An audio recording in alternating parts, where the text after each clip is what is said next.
Assalamualaikum warahmatullahi wabarakatuh. Apa kabar semuanya? Di video kali ini aku ingin menjelaskan bahwa hari ini aku baru saja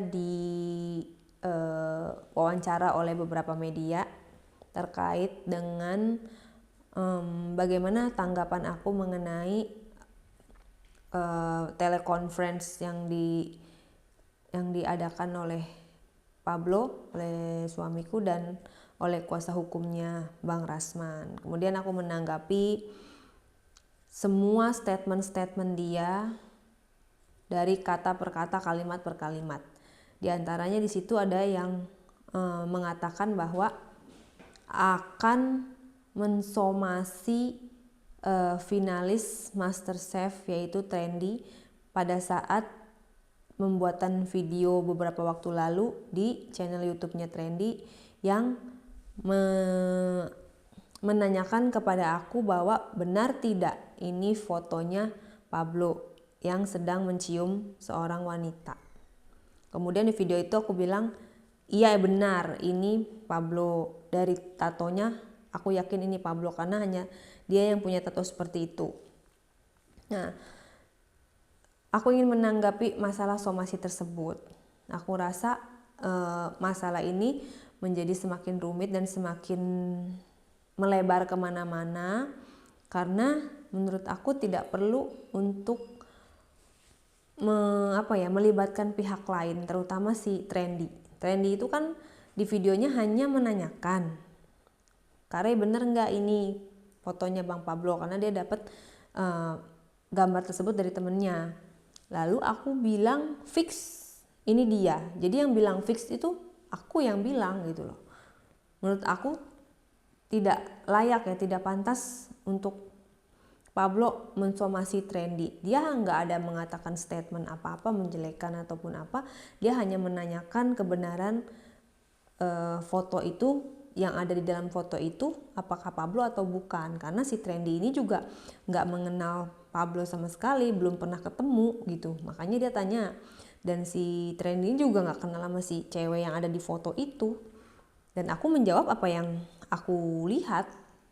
Jadi hanya sebatas itu. Menurut aku tidak perlu berlebihan dalam menanggapi berita tersebut. Kalau memang kita tidak merasa ya tidak perlu seperti seperti panik gitu, ingin mensomasi dan lain-lain. Menurut aku salah sasaran gitu. Ada juga yang menanyakan kepada aku, katanya Kare juga nih mau disomasi sama Bang Pablo katanya gitu, karena selalu mengumbar-umbar masalah rumah tangganya di media. Itu juga tambah salah sasaran juga kalau menurut aku. Yang pertama, aku sama dia masih hubungan suami istri. Kalau somasi itu kan bisa jadi karena mentang-mentang dia pengacara, terus apakah aku kliennya terus langsung disomasi seperti itu, kan gak nyambung.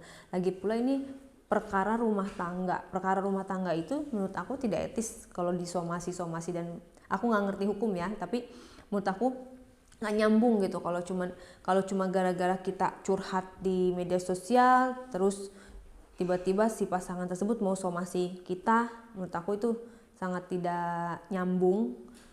Jadi nggak pantas lah hal-hal kayak gitu disomasi. Yang kedua, dia juga mengumbar beberapa pernyataan di sosial medianya dia, di akun YouTube-nya dia. Jadi aku sama dia sepertinya nggak ada bedanya, sama aja.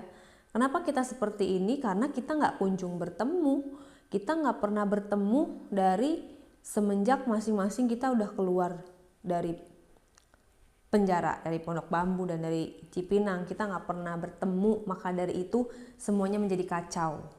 Nah, balik lagi pertanyaannya, kembalikan lagi kalau Pablo bilang katanya jangan bikin ricu lah di media, pusing apa segala, bikin malu. Balik lagi pertanyaannya, aku balik lagi ke dia. Yang bikin malu, yang bikin pusing siapa gitu, yang nggak mau selesai siapa? Kalau aku kan posisinya menunggu kedatangan dia nggak kunjung datang, kan bisa dengan segala cara dia kasih alamat kek gitu kan, aku bisa samperin dia.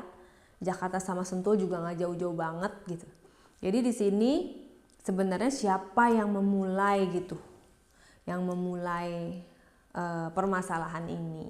Dari awal aku nggak pernah mau share tentang aib rumah tangga.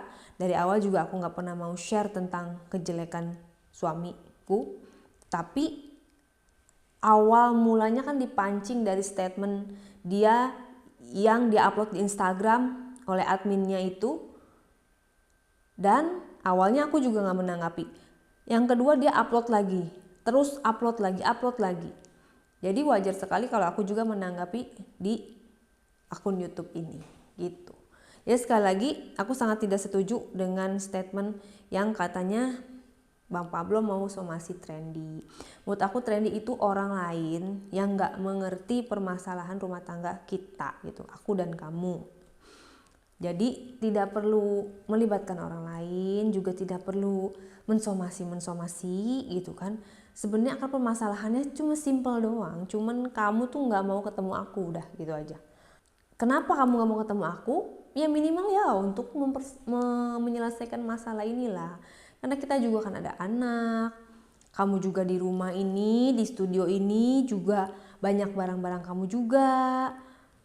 Mau dikemanakan gitu loh, ke depannya ini mau bagaimana gitu loh, rumah ini juga nantinya bagaimana, ditempatin oleh siapa. Sementara di sini juga banyak barang-barang kamu, foto-foto kamu, gitar, semua alat musik, baju-baju.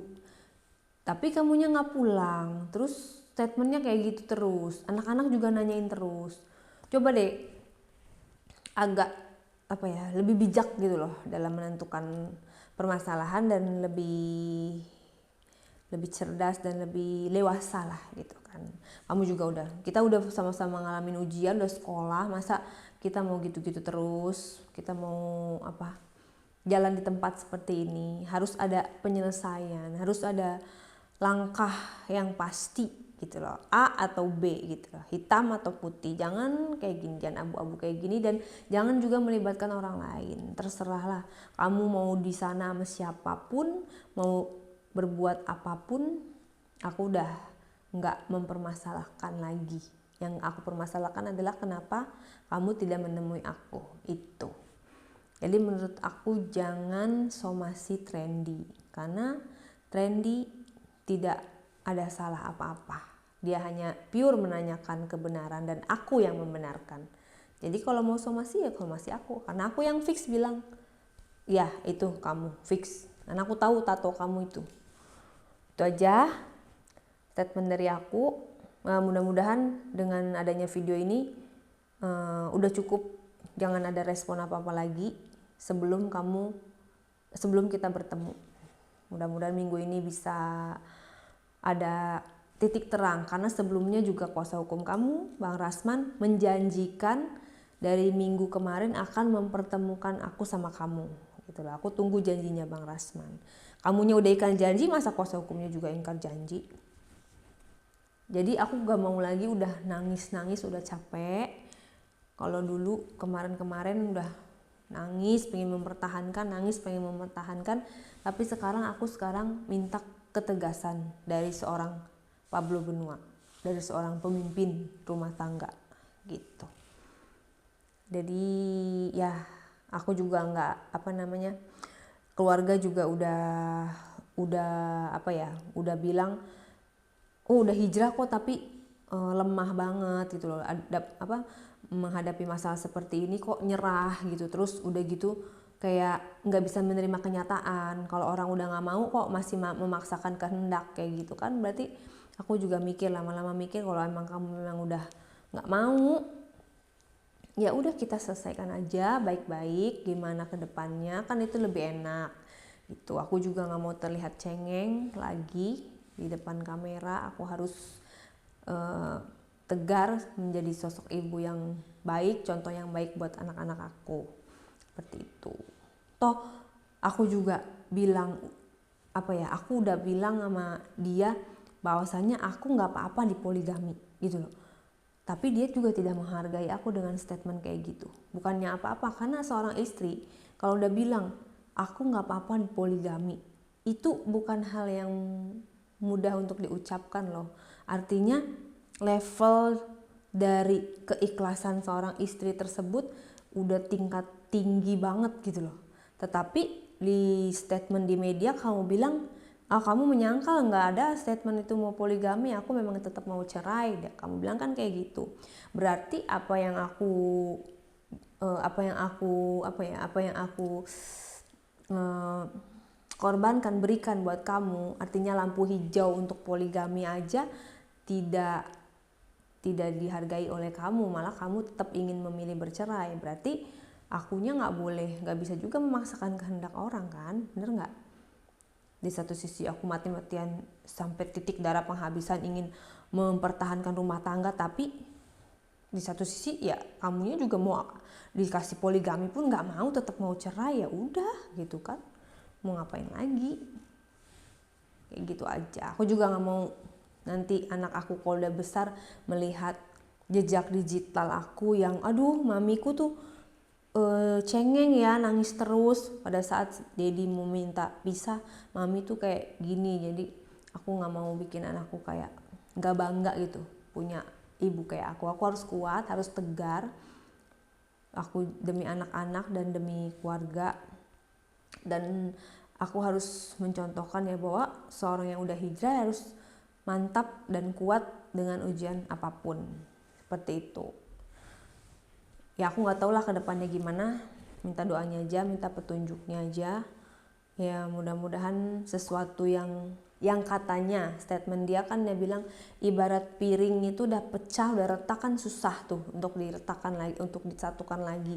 Apakah masih bisa disatukan lagi? Aku hanya berdoa. Semua itu wallahu alam, nggak tahu kedepannya gimana karena udah terlalu lama dan udah terlalu capek. Jadi mungkin aja bisa jadi sama-sama di antara kita juga udah kayak oh ya ada di titik yang sama gitu. Aku juga nggak mau memaksakan kehendak, aku juga nggak mau memaksakan persepsi, karena dari ibadah rumah tangga itu kan kita yang dicarikan ketentraman jiwa ya gitu. Maksudnya kalau aku sama dia dipaksakan nih menjalankan hubungan rumah tangga tapi pada akhirnya tidak bahagia, terus apa yang kita cari gitu kan? Kan semuanya karena Allah, beribadah karena Allah, tapi kita juga butuh ketentraman jiwa, ketenangan jiwa, kebahagiaan. Pada saat salah satunya udah frekuensinya udah beda, yang satunya mau begini, yang satunya mau begitu, nggak akan bisa itu jalan dengan beriringan itu udah nggak akan bisa.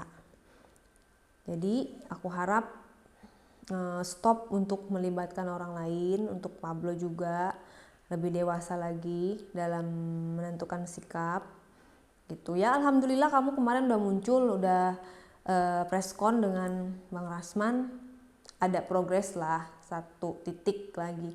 Tapi yang belum ya itu ketemu sama aku sama anak-anak gitu. Mudah-mudahan bisa secepatnya untuk menyelesaikan ini semua. Dan aku juga nggak tahu ya, kemarin statement kamu itu yang kamu bilang itu aku udah berbuat baik loh, kata dia kan. Aku udah berbuat baik loh sama kamu, tolong hargai perbuatan baik aku ini. Nah aku nggak ngerti maksudnya berbuat baik itu apa. Apakah kamu udah berbuat baik ingin kembali sama aku, atau udah berbuat baik nih aku kasih voice note ke kamu, kasih kabar kayak gitu. Nggak tahu maksudnya dia berbuat baik itu apa. Aku juga nggak mau kegeeran sampai semuanya bisa ketemu sama kamu secara langsung gitu. Terus aku juga nggak pernah ya statement kamu tuh selingkuh gitu, nggak pernah. Aku cuma bilang ya kamu itu bener dijenguk sama beberapa wanita di rutan gitu kan, betul itu adanya. Dan aku nggak tahu di antara semua wanita itu mana yang punya hubungan dekat sama kamu, cuma kamu sendiri yang tahu. Jadi tapi aku tahu dari teman-teman kamu, dan aku juga pernah ngeliat dengan mata kepala langsung, dan kamu pun membenarkan kan bahwa di statement kamu itu bilang ya bertemanlah dengan wanita banyak gitu, tapi kan bukan berarti ada hubungan spesial. Ya berarti kan benar, kamu memang teman wanitanya banyak gitu kan. Gak perlu menyangkal juga, kalaupun ada apa-apa juga aku gak apa-apa, beneran gitu. Jadi menurut aku ya semuanya mudah-mudahan bisa lebih baik dan bisa menemukan jalan kebahagiaannya masing-masing. Ya, kamu dengan konsepsi kebahagiaan kamu sendiri, aku dengan konsepsi kebahagiaan aku sendiri, dan anak-anak juga berhak bahagia. Mumpung kita juga masih muda semuanya, kamu sama aku masih banyak jalannya gitu, mumpung masih sehat dan masih dikasih umur sama Allah, ya kita gunakan sisa umur kita untuk hal-hal yang lebih baik daripada hanya untuk memperkeruh suasana rumah tangga ini. Tuh, pokoknya mudah-mudahan kamu selalu diberikan kesehatan dan diberikan keluasan hati untuk memilih mana yang terbaik untuk rumah tangga kita ini. Itu aja dari aku. Tolong, aku juga mohon gak usah somasi orang lain untuk di perkara rumah tangga kita ini. Oke, thank you. Sampai ketemu lagi di video selanjutnya. Itu aja klarifikasi dari aku. Assalamualaikum warahmatullahi wabarakatuh.